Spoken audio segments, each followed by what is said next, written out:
Hello students, कैसे हो तुम सब। उम्मीद है तुम सब अच्छे होंगे। और बच्चों देखो, जहाँ तक हमने पढ़ा था आज उससे आगे कंटिन्यू करेंगे। तो मैं आपको याद दिला दूं, हमने क्लास 10th का चैप्टर नंबर 1 कंप्लीट कर दिया। चैप्टर नंबर 2 की 2 वीडियोस आई है। जो फर्स्ट वीडियो है उसमें एक्सरसाइज 2.1 का इंट्रोडक्शन है, और जो सेकंड वीडियो है 4 या 4.5 मिनट की, उसमें एक्सरसाइज 2.1 का सॉल्यूशंस है। सॉल्यूशन देखने से पहले इंट्रोडक्शन जरूर देखना, तभी सॉल्यूशन समझ आएगा। नहीं तो रटने वाले तो बहुत बच्चे हैं, बट आप थोड़े अलग बनो, ठीक है। अब आगे चलते हैं। तो अब ना उसके बाद 2.2 का इंट्रोडक्शन है ये, ठीक है। तो बच्चों इसमें क्या पढ़ना है हमें, तो इसमें जब आप अपनी बुक में देखेंगे तो 2.2 से पहले क्या लिखा हुआ है, relation between zeros and coefficient of a polynomial. इसका क्या मतलब है, इसका ये मतलब है बच्चों कि ना देखो, जैसे मैंने एक पॉलिनोमियल लिखा तो मैंने लिखा ax प्लस बी, ठीक है। तो मैंने कहा इसमें कोएफिशिएंट क्या होगा, तो बताओ जरा, ये है ना वेरिएबल, तो वेरिएबल के जो पहले होता है ना ये, इसको मैं बोलूंगा कोएफिशिएंट। इसको मैं क्या बोलूंगा, कोएफिशिएंट। और ये किसका कोएफिशिएंट है, x का। अच्छा, अब मैं कहता हूँ ये बताओ, इस वाले पॉलिनोमियल का कुछ जीरो भी तो आएगा। 2.1 के इंट्रोडक्शन में बताया था। तो इस पॉलिनोमियल के जीरो और इस पॉलिनोमियल के कोएफिशिएंट, इनके बीच में आपस में कुछ रिलेशन होगा, ठीक है। तो इसके बारे में हमें पता करना है, ठीक है। तो बच्चों और शुरू करते हैं। सबसे पहले जब मैं रिलेशन की बात करूंगा तो सबसे पहले मैं देखूंगा लीनियर पॉलिनोमियल, फिर क्वाड्रेटिक पॉलिनोमियल, फिर क्यूबिक पॉलिनोमियल, ठीक है। तो बच्चों सबसे पहले मैं देखूंगा लीनियर पॉलिनोमियल, पहला लीनियर पॉलिनोमियल, ठीक है। अब बच्चों मेरे को एक बात बताओ, क्या लीनियर पॉलिनोमियल में ऐसे ही बनाता था, ax प्लस बी। अब मैंने कहा ये लीनियर पॉलिनोमियल है, इस बात का क्या प्रूफ है, इस बात का ये प्रूफ है कि ये जो आपकी जो इक्वेशन है इसकी डिग्री कितनी है, 1। x की हाईएस्ट पावर कितनी है, 1, ठीक है। और बच्चों जो भी लीनियर पॉलिनोमियल होगा ना, उसमें x के पीछे क्या है, a। तो ये जो a है ना, ये कभी जीरो नहीं हो सकता, याद रखना इसे। अब मैंने कहा ना मुझे इसका जीरो चाहिए, तो मैंने कहा मुझे इसका क्या चाहिए, जीरो। अब बच्चों जीरो क्या होता है, जीरो x की वो वैल्यू जहां पे px जीरो हो जाए। मैंने कहा x की वो वैल्यू जहां पे ये वाली टर्म क्या हो जाए, जीरो। तो मैंने कहा चलो भाई px को क्या रख दो, जीरो। तो px की वैल्यू ये है ना, तो ax प्लस b को हमने क्या रख दिया, जीरो। b इधर गया तो x equal to minus b. इसको ऐसे दिखा, ये इधर चला गया तो x equal to minus b upon a. अब मैंने कहा x की वो वैल्यू जिससे px जीरो हो जाए, यानी मैं ये नहीं बोलूंगा x की वैल्यू जो माइनस बी बाई ए है, ये आ गई जीरो ऑफ द पॉलिनोमियल। ये क्या आ गया, zero of the polynomial, zero of the polynomial. यानी ये जो x की वैल्यू माइनस बी बाई ए है ना, ये लीनियर पॉलिनोमियल का जीरो आ गया, ठीक है। अब मैंने कहा ये तो जीरो आ गया। अच्छा, अब बच्चों मैंने कहा देखो है क्या, तो मैंने कहा x की वैल्यू असल में आई क्या है, ये नहीं आई कि माइनस बी क्या है, तो b ना एक कांस्टेंट है, माइनस कांस्टेंट टर्म, ठीक है। अच्छा, और नीचे है a क्या है, तो a ना कोएफिशिएंट है किसका, x का, तो अपॉन कोएफिशिएंट ऑफ x, ठीक है। तो बच्चों मैंने कहा ये जो x था ये जीरो था, x क्या था, जीरो। और बताओ जरा, किसी भी इक्वेशन में जीरो और कोएफिशिएंट के बीच का रिलेशन बता दिया कि नहीं बता दिया, भाई बता दिया कि नहीं बता दिया। अब आगे से ना आपको किसी भी लीनियर पॉलिनोमियल का जीरो निकालना है ना, आपको कुछ नहीं करना, minus constant term upon coefficient of x लिखना है। पता कैसे, देखो मैंने ऐसे लिखा px equal to 3x plus 4। अब मुझे ना यहाँ पे इसकी जीरो की वैल्यू बताओ कि इसके जीरोस क्या होंगे, तो मैंने कहा कुछ नहीं करना, माइनस कांस्टेंट टर्म यानी बाद वाला, तो minus 4 upon coefficient of x से पहले क्या है, 3। तो मैंने कहा जो x की वैल्यू माइनस 4/3 होगी ना, इस x की वैल्यू माइनस 4/3 पे ये वाली पॉलिनोमियल क्या हो जाएगी, जीरो। तो मैंने कहा अब मुझे पॉलिनोमियल को सॉल्व करने की जरूरत ही नहीं है। क्यों नहीं है, क्योंकि मैंने एक फॉर्मूला बना दिया ना। तो मैंने लीनियर पॉलिनोमियल में कोएफिशिएंट और जीरो के बीच का रिलेशन बता दिया, समझ आया, ऐसा नोट करो।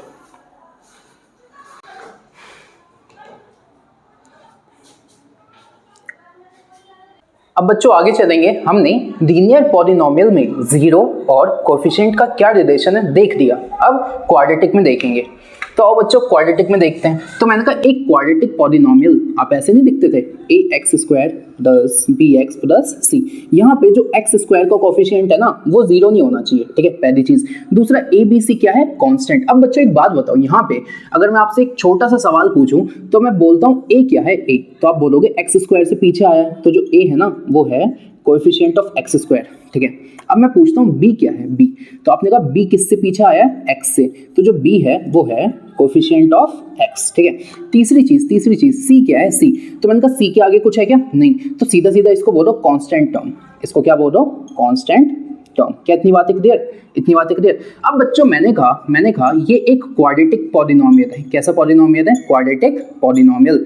मेरे को एक बात बताओ, क्वाड्रेटिक पॉलिनोमियल की डिग्री कितनी होती है, 2। अगर इसकी डिग्री 2 है बच्चों तो मैक्सिमम नंबर ऑफ जीरोस भी कितने होंगे, 2, क्योंकि जितनी डिग्री होती है ना मैक्सिमम नंबर ऑफ जीरोस भी उतने होते हैं। तो मैंने कहा अगर डिग्री 2 है तो मैक्सिमम नंबर ऑफ जीरोस भी कितने हो गए, 2, ठीक है। अब देखना अगर मैक्सिमम नंबर ऑफ जीरोस 2 है ना तो मैं कहता हूं वो जो 2 जीरोस है ना, वो जो 2 जीरोस हैं उसमें से एक जीरो को मान लो अल्फा और एक जीरो को मान लो बीटा। इसको लिखते हैं अल्फा और इसको लिखते हैं बीटा। अब इसको बेटा मत पढ़ना, इसको क्या लिखते हैं, बीटा। तो मैंने कहा जो 2 जीरोस होंगे ना इसके, उसका नामकरण मैंने कर दिया। पहले का नाम है अल्फा, दूसरे का क्या है, बीटा। और जब मैं बोलता हूं ना इसका मतलब मैं एनसीईआरटी की बात करता हूं, समझे, मैं नहीं, एनसीईआरटी की। तो जो 2 जीरोस है, एक का नाम है अल्फा, एक का क्या नाम है, बीटा। अब मैं आपसे बोलता हूँ पहली चीज मैं कहता हूँ जब मैंने अल्फा और बीटा को जोड़ा तो मैं इसको क्या बोलूंगा, क्या मैंने इन जीरोस का सम नहीं कर दिया, तो इसका नाम है सम ऑफ जीरोस। इसका क्या नाम है, सम ऑफ जीरोस। ये होता है -b/a। क्या होता है, -b/a। इसे तो याद करना है, सही है। अब मैंने कहा इसको मैं और कैसे लिख सकता हूँ, -b क्या था, तो b है कोफिशिएंट ऑफ x, तो माइनस कोएफिशिएंट ऑफ x। अच्छा a क्या था, तो a था कोएफिशिएंट ऑफ x स्क्वायर, तो upon coefficient of x square. क्या ये बात समझे, वापस अल्फा प्लस बीटा को बोला सम ऑफ जीरोस जो कि होता है -b/a। माइनस की जगह माइनस, b क्या है कोएफिशिएंट ऑफ x, अपॉन है तो अपॉन, a क्या है कोएफिशिएंट ऑफ x स्क्वायर। तो जो अल्फा प्लस बीटा होता है वो होता है -b/a। इसका मतलब है जो सम ऑफ जीरोस है ना वो असल में क्वाड्रेटिक पॉलिनोमियल में minus coefficient of x upon coefficient of x square होता है। क्या बात क्लियर है, आगे चलो। अब मैंने कहा अगर मैंने अल्फा और बीटा को मल्टीप्लाई कर दिया तो मैं इसको क्या बोलूंगा, प्रोडक्ट ऑफ जीरोस। इसको मैं क्या बोलूंगा, प्रोडक्ट ऑफ जीरोस, ठीक है। और ये होता है c/a। ये क्या होता है, c/a। अब c क्या था, c था एक कांस्टेंट टर्म, तो c की जगह मैंने क्या लिखा, कांस्टेंट टर्म।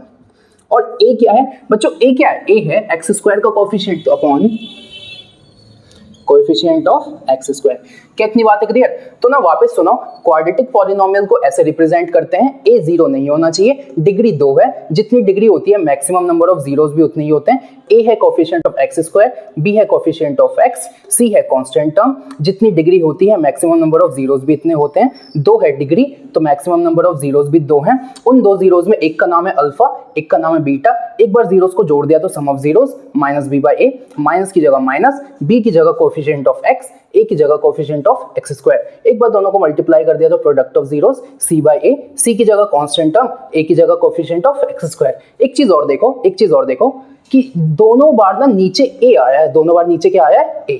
नोट करो इसे।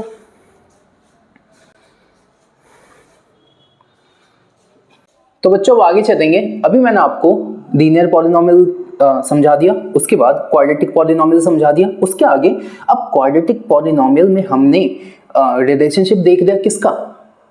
किसका रिलेशनशिप देख लिया, हमने देखा कि किसी भी क्वाड्रेटिक पॉलिनोमियल में कोएफिशिएंट और उसके जीरोस के बीच में कुछ है, कुछ तो गड़बड़ है ना, तो कुछ तो है, तो वो कुछ हमने देखा, ठीक है। अब उसी पे क्वेश्चन कैसा आएगा, तो एग्जांपल नंबर 2 आपकी बुक का देखो, इसमें क्या बोला है, सबसे पहले ना ये जो आपके पास क्वाड्रेटिक पॉलिनोमियल है इसके जीरोस निकाल दो, और उसके बाद जो तुमने यहाँ पे जो रिलेशन दिखा ना जरा उसको वेरीफाई तो करो क्या वो सही भी था। तो चलो करते हैं। तो मैंने कहा देखो सबसे पहले आपको गिवन है px कितना है, x square plus 7x plus 10। अब मैंने कहा क्योंकि मुझे इसके जीरोस निकालने हैं तो जीरोस जैसी जीरो क्या होता है, जीरो x की वो वैल्यू होती है जहाँ पे px कितना हो जाता है 0। तो सबसे पहले मैंने px को क्या रख दिया 0। अच्छा ये बताओ px की वैल्यू यही तो था, तो आज से x square plus 7x plus 10 कितना हो गया 0, सही है। अब मैंने कहा बच्चों, अब ना मुझे यहाँ पे क्या करना है, मुझे ना इसको इसके जीरोस तो निकालना है, लेकिन मैं कैसे निकालूंगा, तो जो मैं यूज करूंगा ना उसका नाम है splitting the middle term. Splitting the middle term, splitting the middle term, बीच वाली टर्म को तोड़ दो। कैसे होता है, 2 स्टेप का खेल है। स्टेप 1, सबसे पहले बच्चों जो एक्स स्क्वायर का कॉफिशिएंट है उसको लिखो, कुछ नहीं है तो 1, ठीक है। और सबसे पहले देखो, सबसे पहले क्या करो कि ना इसको आप कंपेयर करो ax square plus b x plus c. इससे क्यों, क्योंकि यार किसी भी क्वाड्रेटिक पॉलिनोमियल का मॉडर्न फॉर्म तो यही होता है। तो मैंने कहा एक्स स्क्वायर के पीछे क्या है a, और यहाँ पे एक्स स्क्वायर के पीछे क्या है 1, x के पीछे क्या है b, x के पीछे क्या है 7, और यहाँ पे c की वैल्यू 10, ठीक है। स्टेप टू a और c की मल्टीप्लाई करो, कितना आ गया 10। उसके बाद इसके ना फैक्टर्स करो, तो इसके कितने फैक्टर्स आ गए 2, तो 10 के जो फैक्टर्स हैं वो है 2 × 5, ठीक है। अब 2 स्टेप नहीं है, एक और स्टेप है, स्टेप 3। अब आपको क्या करना है, ये जो भी फैक्टर्स आए हैं ना, ये जो भी फैक्टर्स आए हैं, इन फैक्टर्स से कुछ ऐसा बनाओ, इन दोनों को जोड़ के या माइनस करके बीच वाली टर्म आनी चाहिए, और मल्टीप्लाई करके ये वाली टर्म आनी चाहिए जो यहाँ पे आती है, ठीक है। तो वापस सुनो, मैंने कहा 2 × 5, अगर मैं 2 + 5 कर दूं तो आ गया 7, और 7 ही तो चाहिए। यहाँ पे मुझे प्लस करके कौन सी टर्म चाहिए, मिडल टर्म, ठीक है। और मैंने कहा जब मैं 2 × 5 करूंगा कितना आ गया 10, और मैंने क्या बोला कि मल्टीप्लाई करके ना इन दोनों का मल्टीप्लाई यानी 10 ही आना चाहिए, तो ये बात भी सही है। तो मैंने कहा कि ये जो 2 फैक्टर्स है ना, जब मैंने इनको जोड़ा तो बीच वाली टर्म आई, पहली कंडीशन तो सेटिस्फाई हो गई। दूसरा, जब इनका मल्टीप्लाई करूंगा ना तो इन दोनों का, इसका और इसका मल्टीप्लाई करके जो आता है ना वो आना चाहिए, तो 10 भी आ रहा है। तो मैंने कहा जो 2 नंबर आए वो नंबर क्या है 2 और 5। यहां तक क्लियर है। अब देखना, तो यहाँ पे ये कैसे लिखा हुआ था, ये लिखा हुआ था x square plus 7x plus 10। अब मैंने कहा x स्क्वायर प्लस, अब मैंने कहा 7 को मैंने किस में तोड़ा है 2 और 5 में, तो मैंने कहा 7 को मैंने तोड़ दिया 2 और 5 में, और x बाहर है, ठीक है। अब मैंने कहा जब x की मल्टीप्लाई होगी ना तो इससे भी होगी और इससे भी होगी, तो मैंने x square plus 2x plus 5x plus 10 is equal to 0, सही है। अब मैंने कहा 2 के पेयर बनाओ, पहला पेयर और दूसरा। अब मैंने कहा देखो यार यहाँ पे भी x है, यहाँ पे भी x है, x कॉमन आ गया। अब मैंने कहा यहाँ x कितनी बार था 2 बार, एक बार आ गया, एक तो बचा है, प्लस है तो प्लस। यहाँ पे x तो एक ही बार था, सिर्फ क्या बचा है 2, प्लस है तो प्लस। 5 और 10 में क्या कॉमन है 5, क्या बचा x, प्लस है तो प्लस। अब देखो ना जैसे 10 है तो 10 को क्या दिखा 2 × 5, 5 बाहर आ गया तो 5 चला गया, अब क्या बचा है 2, तो यहाँ क्या लिख दिया 2, ठीक है। अब बच्चों ब्रैकेट में सेम चीजें आ गई क्या, तो इसको एक बार लिखो, लिख दिया। और मैंने कहा ब्रैकेट के अलावा क्या बचा, तो अगर मैंने इस पूरे में देखा, एक और ब्रैकेट बनाओ, इस पूरे से ये बाहर आ गया, क्या बचा सिर्फ x, प्लस है तो प्लस।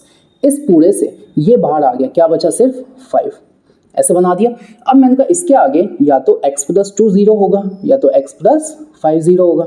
अगर ये 0 होगा तो x की वैल्यू -2, और ये 0 होगा तो x की वैल्यू -5। जो पहला वाला होता है उसको बोलते हैं अल्फा, और जो दूसरा वाला होता है उसको क्या बोलते हैं बीटा। तो यहाँ तक क्लियर है क्या बच्चों, यहाँ तक क्लियर है क्या, यहाँ तक में कोई भी डाउट नहीं, ठीक है। अब मैंने कहा मेरे को ना देखो अल्फा बीटा तो आ गया, मेरे को देखो जीरोस तो बताने थे, मैंने बता दिया, लेकिन ना अब मुझे ना रिलेशन भी वेरीफाई करना है। तो पहला क्या था, alpha plus beta equal to -b/a, यही था क्या, यही था। तो मैंने कहा अल्फा और बीटा को प्लस करूंगा तो -2 प्लस -5, -2 -5 कितना आ रहा है -7। अच्छा यहाँ कितना आ रहा है, तो मैंने कहा देखो -b कितना है b, तो b क्या होता है, b होता है बच्चों देखो b कितना है 7, तो -7 अपॉन a कितना है 1, तो -7/1 यानी ये भी कितना आ रहा है -7। तो बच्चों इधर से भी आ रहा है -7, इधर से भी कितना आ रहा है -7, तो इनका -7 के बराबर है, यानी ये तो हो गया ना वेरीफाई, भाई हो गया ना, बराबर है दोनों। अच्छा अब दूसरा भी करते हैं, दूसरा तो अल्फा इंटू बीटा c/a। अब अल्फा इंटू बीटा तो इनका -2 तो पहले ना अल्फा इंटू बीटा निकालो, तो -2 इंटू -5, माइनस प्लस और 5 2 10, तो अल्फा इंटू बीटा क्या आ गया 10, ठीक है। अब यहाँ पे c/a की वैल्यू निकालो, c/a, c कितना है, तो भाई c है 10 और a कितना है, a है 1, तो c/a कितना आ गया 10। अब बच्चों मैंने कहा अल्फा इंटू बीटा भी कितना आ रहा था 10, c/a भी कितना आ रहा था 10, तो क्या मैं ये कह सकता हूँ अल्फा इंटू बीटा बराबर है c/a की। तो देखो ना, देखो अल्फा प्लस बीटा बराबर है माइनस बी बाई ए के। कैसे प्रूफ किया? इस बार इधर भी कितना आ रहा है 7, इधर भी कितना आ रहा है 7, तो बराबर हो गया ना। मैंने कहा alpha into beta c by a. कैसे प्रूफ किया? अल्फा इंटू बीटा भी आ रहा है 10 और सी बाई ए भी आ रहा है 10। तो सबसे पहले इस क्वेश्चन में आपको क्या करना था? जीरोस निकालने थे, हमने निकाल दिया। उसके बाद रिलेशन वेरीफाई करना था, तो ये रहा पहला, ये रहा दूसरा। समझ आया?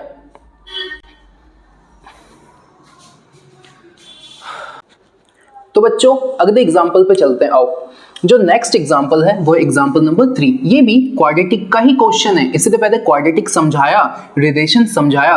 एग्जाम्पल नंबर 2 क्वाड्रेटिक के ऊपर था, एग्जाम्पल नंबर 3 क्वाड्रेटिक के ऊपर है, एग्जाम्पल नंबर 4 भी उसी के ऊपर है। तो 3 देखते हैं।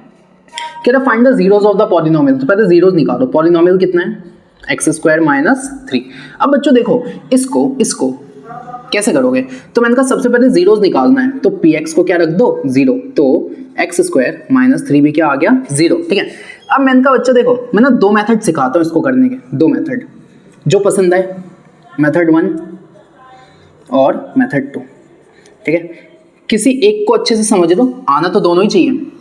तो मैंने कहा सबसे पहले एक्स स्क्वायर माइनस 3 0 है, तो मैंने कहा उधर जाके ये क्या हो गया 3। अब बच्चों अगर किसी भी नंबर का स्क्वायर किसी नंबर के बराबर होता है ना, तो मुझे तो एक्स की वैल्यू चाहिए। तो यहाँ से जब स्क्वायर हटेगा ना, तो इसके ऊपर रूट आएगा, आ गया। अब मैंने कहा रूट क्या? तो रूट में एक बार लिखोगे प्लस, एक बार क्या लिखोगे माइनस। तो एक जो एक्स है ना, उसकी वैल्यू होगी प्लस रूट 3, और जो एक एक्स है उसकी वैल्यू होगी माइनस रूट 3। इस वाले को अल्फा बोलोगे, इस वाले को क्या बोलोगे? बीटा। ये था मेथड नंबर 1। मेथड नंबर 2 क्या है? एक्स स्क्वायर माइनस 3 क्या है 0। ठीक है। अब बच्चों मैंने कहा एक बात बताओ, ये जो 3 है क्या मैं इसको ऐसे लिख सकता हूँ? Root 3 into root 3। ठीक है। क्या आपने एक फॉर्मूला पढ़ा है? A square minus b square equal to a plus b, a minus b. क्या ये बात सही है? तो मैंने कहा एक बात बताओ, एक्स स्क्वायर और इसको मैं क्या लिख सकता हूँ? देखो ना, रूट 3 2 बार है, तो क्या मैं इसको रूट 3 का होल स्क्वायर लिख सकता हूँ? तो ऐसे लिख दिया होल स्क्वायर। अब मैंने कहा ए स्क्वायर माइनस बी स्क्वायर, तो मैंने कहा ए प्लस बी और ए माइनस बी, ये किसके बराबर है? 0 के। अब मैंने कहा एक बार x प्लस रूट 3 होगा 0 और एक बार x माइनस रूट 3 होगा 0। इसको यहाँ भेजो तो x की वैल्यू माइनस रूट 3 और इसको यहाँ भेजो x की वैल्यू प्लस रूट 3। एक को बोल दो अल्फा, एक को क्या बोल दो बीटा। तो देख लो जो मेथड पसंद है। यहाँ तक ठीक है? ठीक है। अब मैंने कहा इसके आगे जब मैंने जीरोस निकाल दिया, अब क्या करना है? तो ना अब मुझे क्या करना है? अब ना मुझे रिलेशनशिप वेरीफाई करनी है। तो पहला क्या होता है? Alpha plus beta equal to minus b by a. अब सबसे पहले ना इस क्वेश्चन में गलती पता कहाँ होगी? ए और बी ढूंढने में। मैंने कहा ये बताओ क्वेश्चन क्या था? एक्स स्क्वायर माइनस 3, यही था। इसको मैं कंपेयर किससे करूंगा? तो हमेशा कंपेयर इससे होता है, a x square plus b x plus c, इससे होता है। तो मैंने कहा एक्स स्क्वायर के पीछे क्या है? 1। एक्स स्क्वायर के पीछे क्या है? ए। तो ए की वैल्यू कितनी आ गई? 1। ये बताओ एक्स के पीछे कितना है? एक्स के पीछे बी, और यहाँ पे एक्स है। अब आपने कहा अरे दादा खेद हो गया, यहाँ पे तो एक्स ही नहीं है। अगर यहाँ पे एक्स नहीं है तो बी की वैल्यू कितनी होगी? 0। एक बात बताओ, मैं ऐसे तो लिख सकता हूँ 0x, भाई मेरी मर्जी। तो मैंने कहा यहाँ पे एक्स के पीछे बी और यहाँ पे एक्स के पीछे 0। ठीक है। अब c कितना है? तो c कांस्टेंट नंबर है, कितना दे रखा है? -3। भाई देखो हमेशा ना साइन के साथ लोगे, तो c कितना है? -3। क्लियर है? अब मैंने कहा अल्फा प्लस बीटा, तो मैंने कहा यहाँ लिख दो अल्फा कितना था?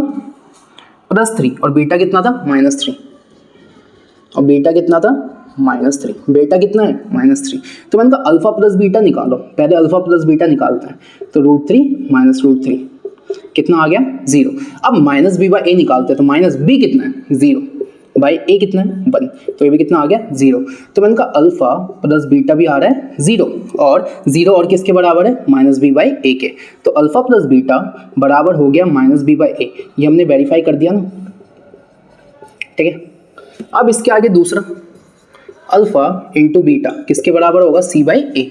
अल्फा कितना है? अल्फा ये रहा और बीटा ये रहा। तो मैंने कहा √3 इंटू माइनस √3। तो मैंने कहा √3 इंटू √3, ये तो हो गया 3 और प्लस माइनस माइनस। अब यहाँ देख लो सी बाई ए, सी कितना है? सी है -3 और ए कितना है? 1। तो -3/1 भी क्या हो गया? -3। यानी अल्फा इंटू बीटा की वैल्यू भी कितनी है? -3 और -3 और किसकी वैल्यू है? सी बाई ए की। तो अल्फा इंटू बीटा किसके बराबर आ गया? सी बाई ए। तो ये भी क्या हो गया? वेरीफाइड। क्लियर है क्या? नोट करो।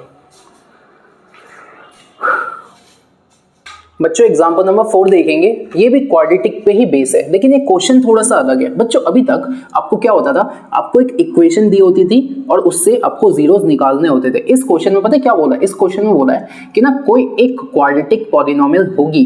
तो मैंने कहा कोई एक क्वाड्रेटिक पॉलिनोमियल होगी, तो मैं बोलता हूँ ax² plus bx plus c, ये एक क्वाड्रेटिक पॉलिनोमियल है। कह रहा है अच्छा, कह रहा है कोई एक क्वाड्रेटिक पॉलिनोमियल होगी। अब बताओ अगर ये क्वाड्रेटिक पॉलिनोमियल है तो इसके दो जीरोस होंगे, एक का नाम है अल्फा, एक का क्या नाम है बीटा। कह रहा है ऐसा करो बेटा, बीटा देके बोलता है ऐसा करो बेटा कि ना हम तुम्हें इस क्वाड्रेटिक पॉलिनोमियल में सम ऑफ जीरोस बता देते हैं और प्रोडक्ट ऑफ जीरोस बता देते हैं।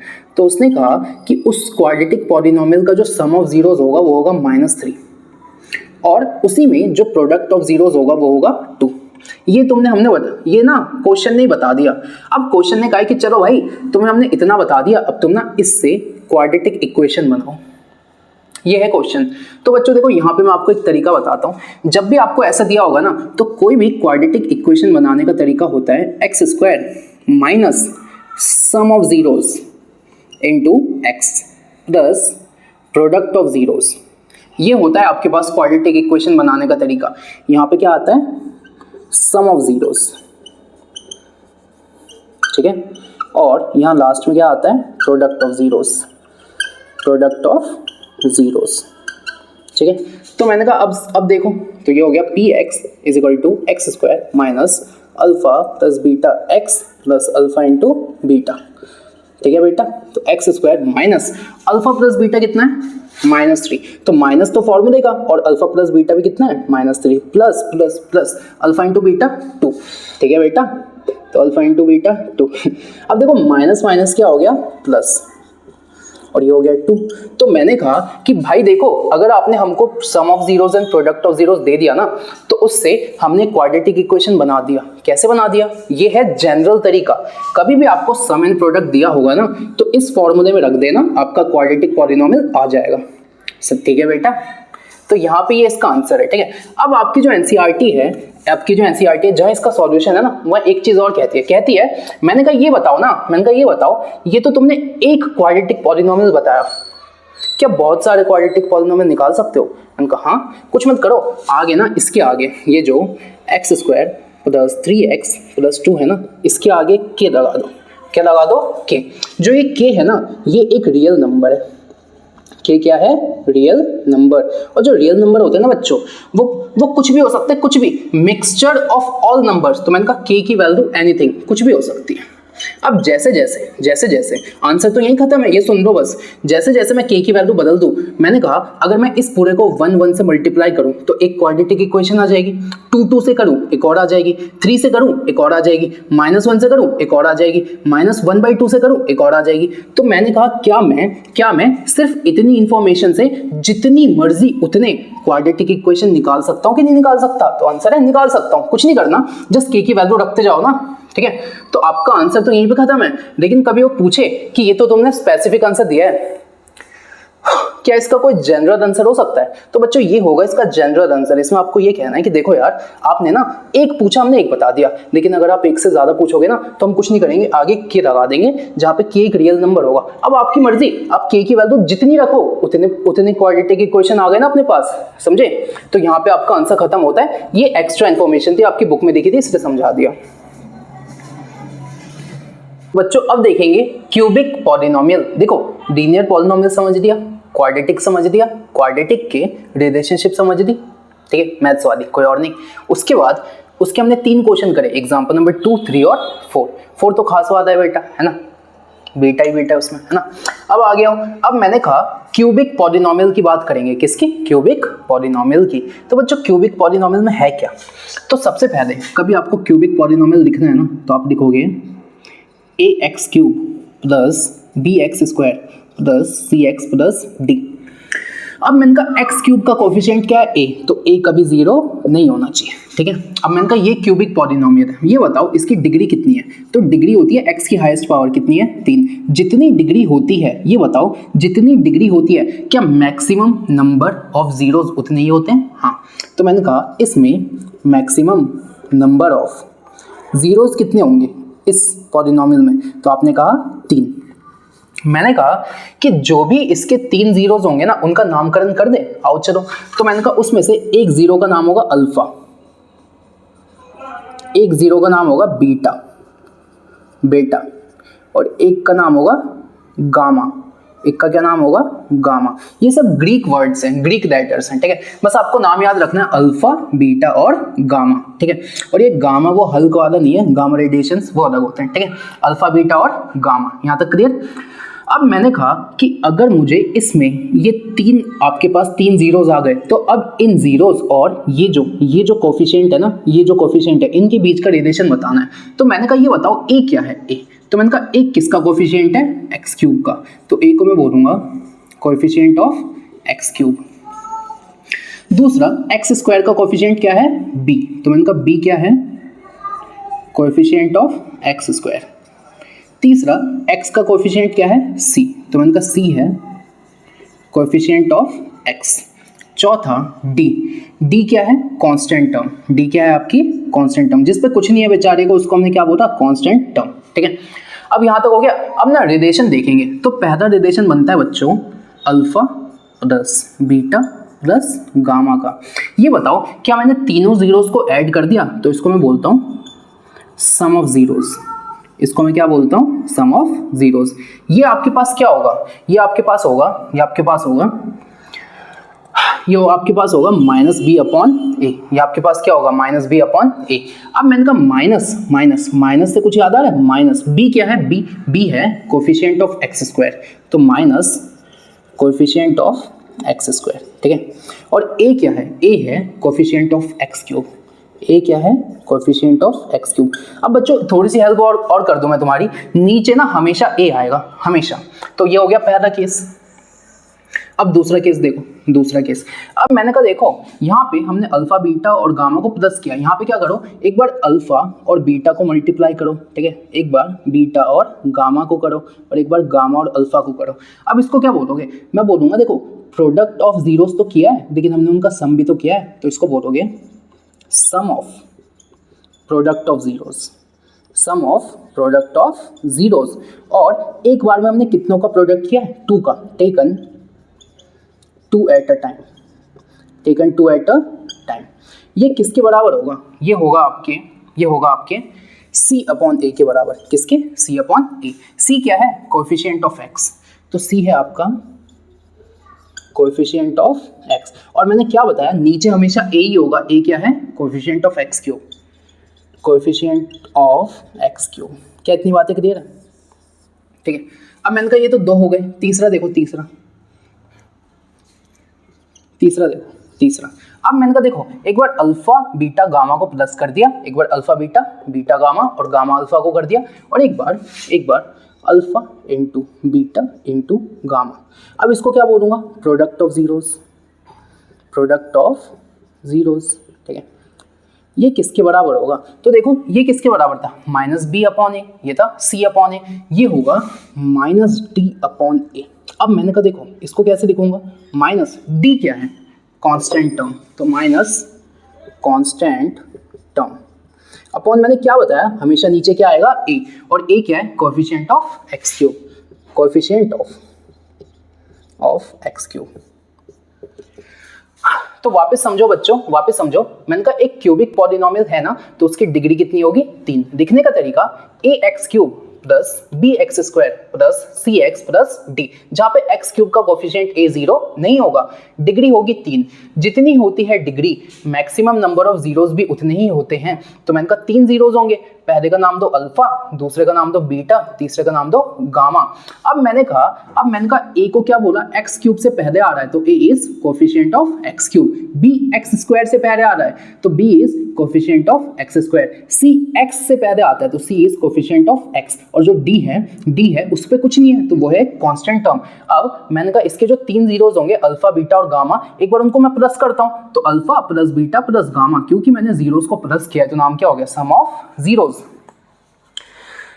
ये बराबर होगा आपका माइनस बी अपॉन ए, माइनस की जगह माइनस, बी की जगह होगा कोफिशिएंट ऑफ एक्स स्क्वायर, और नीचे हमेशा ए आएगा। देखो यहाँ भी ए आया हुआ है नीचे, यहाँ भी और यहाँ, तो नीचे की तो दिक्कत ही नहीं है। तो पहले में आएगा माइनस बी अपॉन ए, दूसरे में आएगा alpha beta, beta gamma, gamma alpha. इस पर क्या किया, दो जीरोस की मल्टीप्लाई की प्लस किया, फिर दो की प्लस किया, फिर दो की प्लस किया, ये बराबर होगा सी अपॉन ए। और तीसरा होगा alpha into beta into gamma, तीनों का प्रोडक्ट कर दिया तो प्रोडक्ट ऑफ जीरोस, ये होगा माइनस डी अपॉन ए। माइनस डी क्या था, कांस्टेंट टर्म, और ए तो आपको पता ही है ना, कोफिशिएंट ऑफ एक्स क्यूब, इसे नोट करो। अब बच्चों देखो, अभी हमने क्यूबिक पॉलिनोमियल समझा, ठीक है। अब क्यूबिक पॉलिनोमियल पे एक क्वेश्चन है, एग्जांपल नंबर 5, आपकी बुक का एग्जांपल नंबर 5, इसे देखेंगे। तो कह रहे हैं ना, सबसे पहले तो पॉलिनोमियल लिखो, फिर कुछ करेंगे।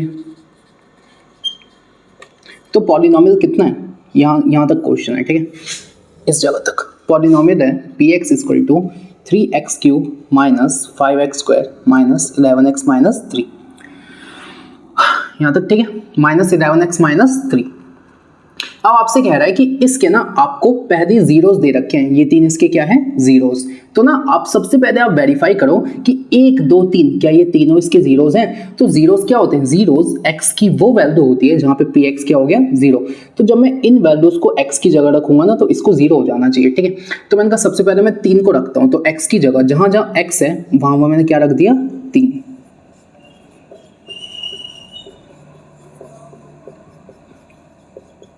ठीक है, ऐसे रख दिया।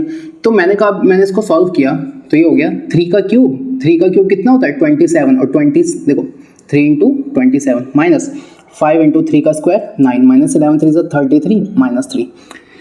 अब ये हो गया 81 45 33 और 3।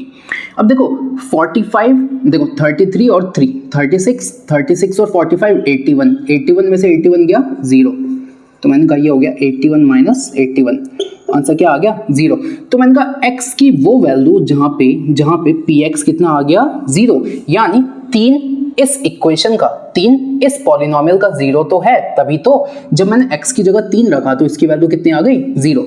तो 3 is a 0 of this polynomial. क्या यहां तक क्लियर है, कोई डाउट, ठीक है। अब मैंने कहा इसके बाद आप क्या करो, अब आप फिर से p की वैल्यू तो रखो, लेकिन अब क्या रखो, -1। तो मैंने कहा जहां जहां x है वहां क्या रख दिया, -1, ठीक है। इसको वेरीफाई करते हैं। तो मैंने कहा -1 का क्यूब भी -1, तो 3 इंटू -1 -3 माइनस 5 इंटू -1 का स्क्वायर +1 माइनस प्लस -3, ठीक है। तो p -1 कितना हो गया, -3, और ये हो गया -5 प्लस 11 -3, ठीक है। अब देखो 5 3 8 और 8 और 3 11, तो ये हो गया -11 + 11, कट के कितना आ रहा है 0। तो मैंने कहा जब मैंने x की जगह -1 रखा तो आंसर क्या आ रहा है 0। तो मैं यहाँ से नहीं कह सकता -1 is a 0 of this polynomial. क्या ये बात क्लियर है, क्या इतनी बातें क्लियर है। अच्छा, अब तीसरा देखो, अब मैंने कहा अब मैं क्या रखूंगा, -1/3। तो जहां जहां x है वहां क्या रख दो, -1/3। तो मैंने कहा 3x क्यूब 3, और इसकी जगह -1/3 का क्यूब माइनस 5x का स्क्वायर, यानी -1/3 का स्क्वायर माइनस 11, और ये हो गया x -3, यही है।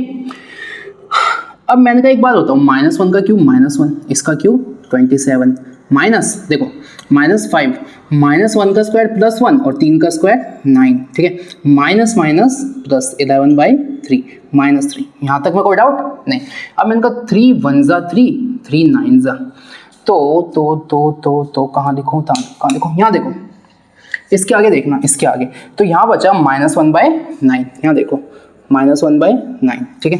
फिर -5/9 प्लस 11/3 -3/1, ऐसे लिख दिया। अब मैंने कहा मुझे प्लस करना है, माइनस करना है, जो भी करना है दोस्त, उसके लिए मुझे इसको तो सेम करना है। तो मैंने कहा 9, तो मैंने कहा -1 -5 3 3 ज़ा 11 3 ज़ा 33, ऐसे होगा क्या, अब 1 9 ज़ा और 9 3 ज़ा 27, तो -27। अब देखो -27 और -5 -32 और -1 -33, तो ये हो गया -33 प्लस 33 अपॉन 9। तो यानी ये भी कितना आ गया 0। इसका मतलब जब मैंने x की जगह -1/3 रखा तो इसका भी आंसर क्या आ गया 0।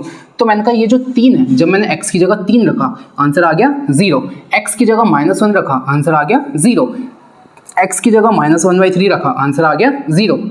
इसका पता क्या मतलब है, इसका ये मतलब है कि ये जो आपको दिया था ना 3 -1 -1/3, ये तीनों जीरोस तो हैं, ये हमने वेरीफाई किया are zeros of this polynomial, और ये चीज हमने क्या किया वेरीफाइड। तो हमने इसको क्या कर दिया वेरीफाइड कर दिया। ठीक है, तो ये था इस क्वेश्चन का फर्स्ट पार्ट।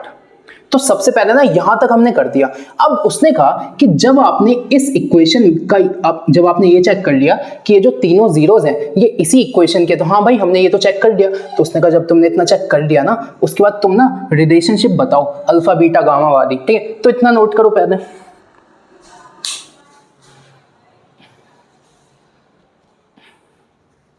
ठीक है बच्चों, अब आगे देखेंगे। जहां तक हमने देखा तो हमने कहा जो आपके पास पॉलिनोमियल था वो क्या था 3x³ - 5x² - 11x - 3। ठीक है, तो हमने अभी तक ये वेरीफाई कर लिया कि ये तीनों है ना, ये इसके जीरोस हैं। कैसे किया अभी देखा आपने।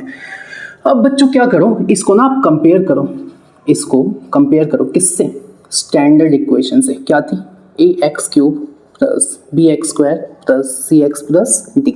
अब मैंने कहा ये बताओ x के पीछे यहाँ पे क्या है, तो यहाँ लिख देता हूँ साइड में, x के पीछे x³ के पीछे यहाँ पे a है और यहाँ पे 3 है, तो a की वैल्यू 3। x² के पीछे यहाँ पे है b और x² के पीछे यहाँ पे है -5, तो b की वैल्यू कितनी हो गई -5। c की वैल्यू देखो, तो x के पीछे यहाँ पे है c और x के पीछे यहाँ पे कितना है -11, तो ये कितना हो गया -11। फिर मैंने कहा ये है कांस्टेंट टर्म, तो d की वैल्यू कितनी हो गई -3। यहाँ तक क्लियर है। अब मैंने कहा बच्चों अभी मैंने क्या वेरीफाई किया कि ये तीनों है ना, ये इसके क्या है zeros. We just verified that 3 -1 -1/3 are zeros of the given cubic polynomial. हमने अभी भी वेरीफाई किया। तो मैंने कहा अगर ये जीरोस हैं तो मैंने कहा ये हो गया अल्फा, ये हो गया बीटा, ये क्या हो गया गामा। तो अल्फा हो गया 3, बीटा हो गया -1 और गामा हो गया -1/3। तो इतनी बातें क्लियर है क्या, इतनी बात है। अब मैंने कहा जब मेरे को रिलेशन वेरीफाई करना ही है तो चलो भाई शुरुआत करते हैं। पहला क्या था, पहला था alpha plus beta plus gamma क्या होगा -b/a। Alpha plus beta plus gamma कितना होगा -b/a। कितना होगा -b/a। ठीक है, तो मैंने कहा अल्फा कितना है 3, ये तो मैंने कहा 3 प्लस -1 प्लस -1/3। तो मैंने कहा देखो 3 में से 3 -1 -1/3, 3 में से 1 गया 2 -1/3, इसके नीचे ये आ गया 3 दूनी 6 - 1, ये कितना आ गया 5/3। क्लियर है क्या। अच्छा इसको चेक करते हैं, ये कितना आ रहा है, तो b कितना है, b कहाँ गया, b है -5 -5/a कितना है 3। अब देखो माइनस माइनस कट गया, ये भी कितना आ गया 5/3। तो 5/3 बराबर है, तो ये वाला तो वेरीफाई हो गया ना। ठीक है, अब दूसरा देखेंगे। अब क्या देखेंगे, दूसरा। तो मैंने कहा इसके बाद दूसरा देखो, दूसरा यही था तुम्हारा alpha beta plus beta gamma plus gamma alpha किसके बराबर है, c/a के। अब मैंने कहा अल्फा और बीटा को करो, तो 3 × -1 plus beta gamma -1 × -1/3 -1 plus gamma alpha, तो -1/3 × 3 -1/3 × 3। इसकी वैल्यू निकालते हैं। 3 × -1 -3 plus minus into minus plus हो गया और ये कितना हो गया 1/3। अब देखो प्लस इससे ये कटा, ये आ गया -1, तो हो गया -3 प्लस 1/3 -1। ठीक है, अब -3 -1 -4 प्लस 1/3, इसके नीचे 1। अब इसका एलसीएम 3 4 -12 प्लस 1, ये कितना आ गया -11/3। अब मेरे को देखना है क्या c/a भी इतना ही आ रहा है, c/a भी उतना ही आ रहा है क्या। तो c अपॉन ए की वैल्यू चेक करता हूँ, c कितना है, c कहाँ गया -11 और a कितना है 3, तो c है -11 और a कितना है 3। तो मैंने कहा इस पूरे की वैल्यू भी आ रही है -11/3 और इसकी वैल्यू कितनी आ रही है -11/3, तो ये भी तो वेरीफाई हो गया, ये भी क्या हो गया वेरीफाई। अब लास्ट में देखो, लास्ट में थर्ड क्या था, अल्फा बीटा गामा, ये किसके बराबर है -d/a के, इसी के बराबर था। तो मैंने कहा अल्फा बीटा गामा यानी 3 × -1 × -1/3, 3 × -1 × -1/3, माइनस से माइनस इससे ये आंसर क्या आ गया 1। इधर चेक करते हैं इधर कितना आ रहा है, तो -d कितना है, d -3 और a कितना है 3। तो मैंने कहा देखो माइनस से माइनस कटा, इससे ए कटा, तो मैंने कहा 1 = 1 यानी अल्फा बीटा गामा किसके बराबर आ गया -d/a। तो ये भी वेरीफाई हो गया, ये भी वेरीफाई हो गया और ये भी वेरीफाई हो गया, ठीक है। तो बच्चों ये जो क्वेश्चन था ये अच्छा क्वेश्चन है, सही में अच्छा क्वेश्चन है। इसमें क्या किया, सबसे पहले आपको ये इक्वेशन दी, इस इक्वेशन में इन तीनों को रखो और इसको ना 0 लाओ। अब मैंने कहा अगर जैसे ही मैं इस इक्वेशन में x की जगह इन वैल्यूज को रखूंगा ना, ये इक्वेशन की वैल्यू कितनी आ जाएगी 0।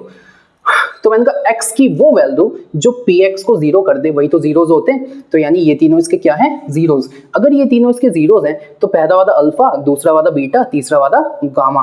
फिर मैंने कहा इसको इससे कंपेयर किया तो ABCD की वैल्यू यहाँ से आ गई। अब मैंने क्या किया, रिलेशन निकाला, तो पहला था alpha plus beta plus gamma minus b/a हो गया, दूसरा था alpha beta, beta gamma, gamma alpha हो गया, तीसरा था अल्फा बीटा गामा = -d/a हो गया, ठीक है। तो ये अच्छा क्वेश्चन था और यहाँ पे 2.2 का इंट्रोडक्शन खत्म होता है। पढ़ाई करते रहे, ऑल द वेरी बेस्ट। और बहुत जल्दी 2.2 के एक्सरसाइज सॉल्यूशंस आएंगे। इंट्रोडक्शन अगर आपने अच्छे से देखा है तो आप एक्सरसाइज का एक एक क्वेश्चन कर सकते हो, लेकिन फिर भी मैं करवा दूंगा, ठीक है। पढ़ाई करते रहिए, ऑल द वेरी बेस्ट।